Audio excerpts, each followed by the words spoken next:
Now, we're going to go to our first session, or first panel, and it's going to be parliamentarians' perspective, or parliamentary perspectives. It's under the title, Education for the Culture of Peace and SDGs at the Foundation for Peace and Security. Our first speaker is going to be the Deputy Speaker of the Parliament of Benin, Honorable Erick Houndete. I hope I pronounced it right. He's going to be speaking in French, but we are very lucky to have the permanent representative of Benin himself is going to be translating for him. So you have the floor, sir.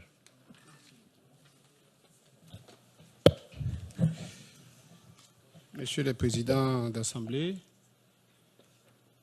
Monsieur le Chair, Monsieur le Président, Mesdames et Messieurs les participants,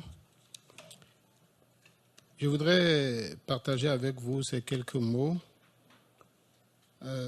des choses simples. Lorsque vous n'avez pas mangé, vous n'êtes pas en paix. Lorsque vous n'avez pas la sécurité, vous n'êtes pas en paix. Lorsque vous êtes menacé par le terrorisme, vous n'êtes pas en paix. Lorsque vous n'avez pas de l'eau à boire, vous n'êtes pas en paix. Lorsque vous n'avez pas du travail, vous n'êtes pas en paix. Et donc, c'est en ce sens que Spinoza disait que la paix n'est pas seulement une absence de guerre. C'est une vertu, un état d'esprit, une volonté de bienveillance, de confiance et de justice. Et donc, la question de la paix nous préoccupe au plus haut point. Et je vais appeler un de nos leaders contemporains, enfin, il est parti, Nelson Mandela, qui partageait avec nous l'idée selon laquelle la paix est la plus grande arme de développement que toute personne puisse avoir.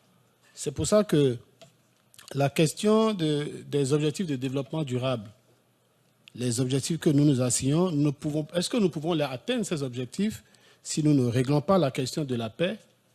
Et est-ce que nous pouvons aussi avoir la paix si nous ne réalisons pas les objectifs de développement? Nous sommes donc dans cette boucle. Et Houphouët-Boigny va nous dire que la paix est un comportement. Et donc, la recherche de la paix est l'affaire de tous. Elle nécessite des alliances et des partenaires. Aucun pays, de notre point de vue, n'est assez fort pour apporter la paix à lui tout seul, pour faire la paix à lui tout seul. Le renforcement des synergies entre les institutions et les acteurs, tant à l'intérieur de chaque pays que sur la scène internationale, est donc une nécessité incontournable. C'est pour cela que l'Organisation des Nations Unies est véritablement une excellente tribune à l'échelle mondiale où des visions globales en faveur de la paix peuvent se réaliser. Je voudrais, à cette occasion, saluer l'initiative de IPCGE qui nous a réunis ici au siège des Nations Unies, avec le soutien, bien évidemment, de la mission béninoise, je salue l'ambassadeur, de la mission sri-lankaise et de l'UNESCO, pour débattre de la question de la paix. En général, quand la problématique de la paix est au centre des débats dans ce cadre, dans ce genre de forum, c'est les gouvernements, n'est-ce pas, qui sont souvent appelés autour de la table. C'est peut-être dû au fait que le chef de l'exécutif, qui représente généralement l'État sur la scène, c'est peut-être dû au fait que c'est le chef de l'exécutif qui représente l'État sur la scène internationale.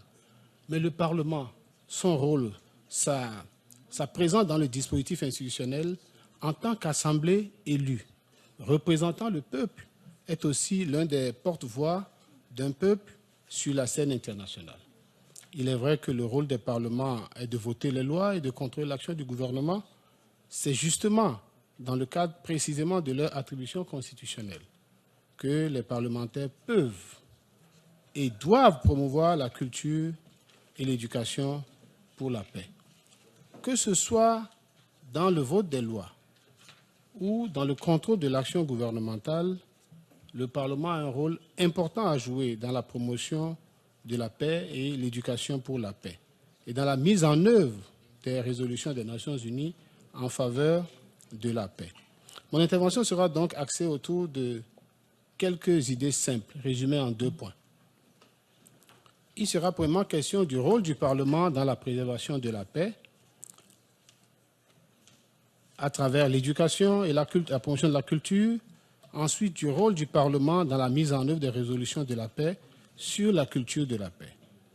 Alors, donc, dans un premier temps, nous allons parler du Parlement et de la paix.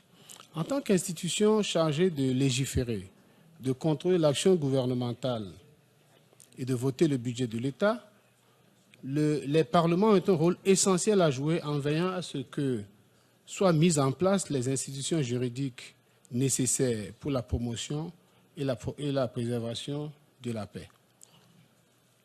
Ainsi, de par sa fonction de législateur, le Parlement doit voter des lois pour protéger les droits de l'homme, corriger les inégalités sociales, protéger les minorités et les groupes vulnérables, voter des lois qui favorisent la justice sociale et l'équitable accès des communautés aux ressources du pays.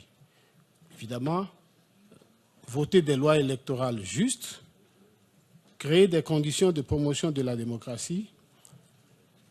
De par sa fonction de contrôle de l'action du gouvernement, le Parlement doit veiller à ce que le gouvernement exerce sa mission conformément à la loi et en respectant les droits de l'homme, exercer une vigilance sur la gestion des ressources du pays et surtout dans la redistribution des richesses, veiller à la prise en compte des minorités et des personnes vulnérables dans les projets et programmes publics. Maintenant, de par sa fonction de représentant du peuple, le Parlement doit veiller à la mise en place d'une législation et de programmes spécifiques d'éducation pour la paix. C'est surtout ce qui nous préoccupe ici. Inciter les partis politiques à éduquer leurs militants à la paix et à l'action non violente. Encourager le dialogue politique, la tolérance mutuelle et la recherche de consensus. Dans un deuxième temps, le Parlement et la mise en œuvre des résolutions de l'ONU sur la culture de la paix. Ici, le rôle du Parlement consiste en la ratification des instruments juridiques en faveur de la paix et surtout sur la culture de la paix adoptée sous l'égide des Nations Unies et au suivi des engagements internationaux pris par l'État, donc dans son rôle de contrôle. La prise en charge nationale des résolutions de l'ONU et la coordination des interventions internationales sont importantes pour que les efforts en faveur de la paix donnent des résultats. Les parlements doivent veiller à la mise en concordance des programmes nationaux et internationaux en faveur de la culture de la paix. Ainsi, les parlements doivent prendre les mesures nécessaires pour l'appropriation des résolutions de l'ONU sur la culture par des lois nationales. Aussi, ils doivent demander des comptes à l'exécutif par rapport aux engagements internationaux pris dans le cadre de ces résolutions. Lorsque nous avons fait tout cela et que nous avons mis un accent particulier sur la question de l'éducation, nous notons qu'il est important que très urgemment des réformes du système éducatif soient faites, afin que l'éducation pour la culture de la paix démarre déjà à l'école. Je vous remercie.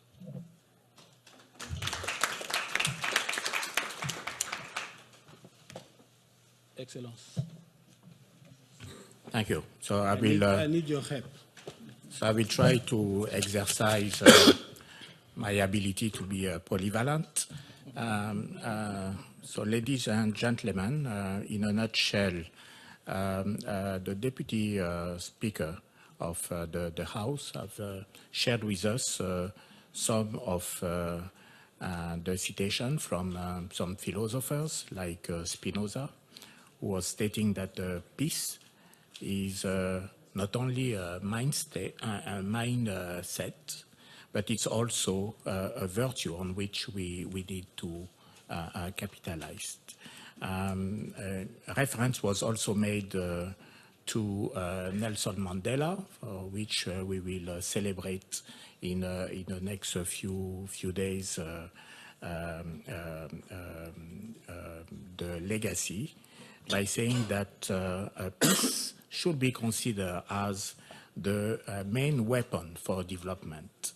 And the last eminent personality that Honorable Houndete was referring to was the late President Houphouët-Boigny, who was saying that peace is basically an attitude.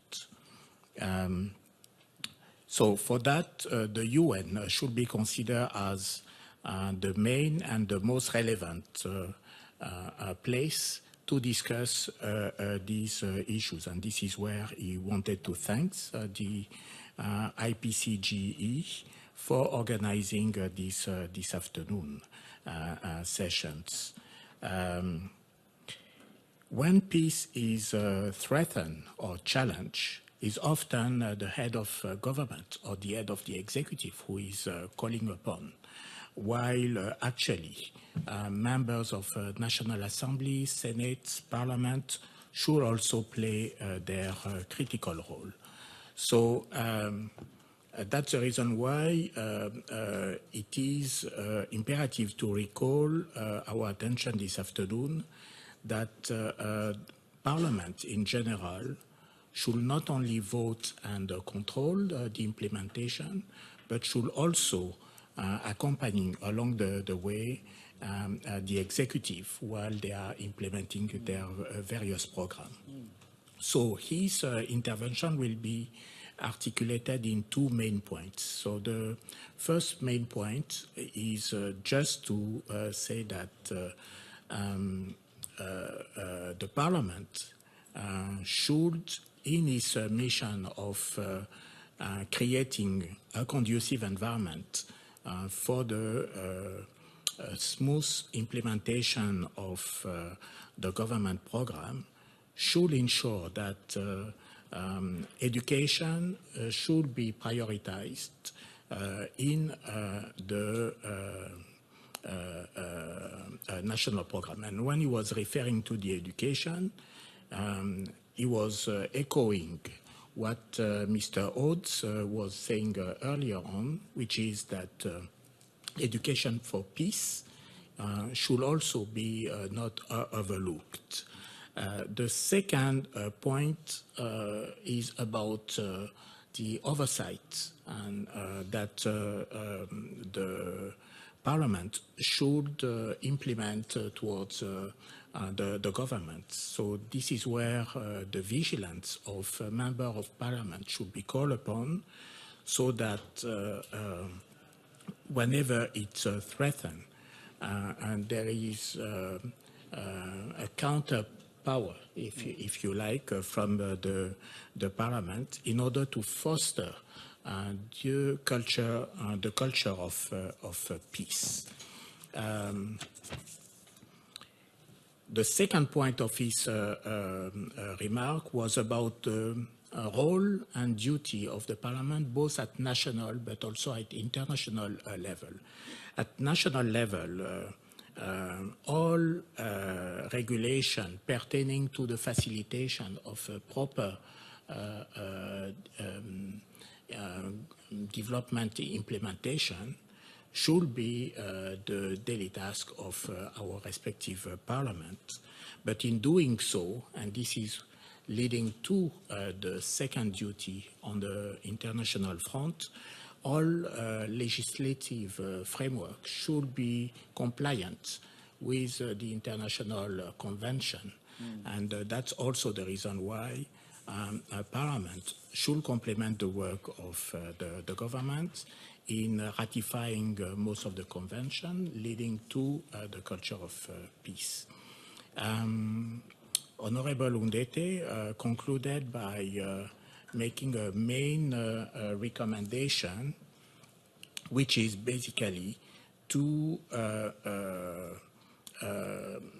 foster the culture of peace in our countries, and that's the reason why he's looking forward this event this afternoon. So I think that I managed to summarize more or less the intervention of my deputy speakers. Thank you. Thank you, Honorable Deputy Speaker of the Parliament of Benin. And thank you, Mr. Ambassador. In my 20 years here in the United Nations, I never had an ambassador translating so well. Thank you. You are very kind. God bless you, sir. Thank you very much.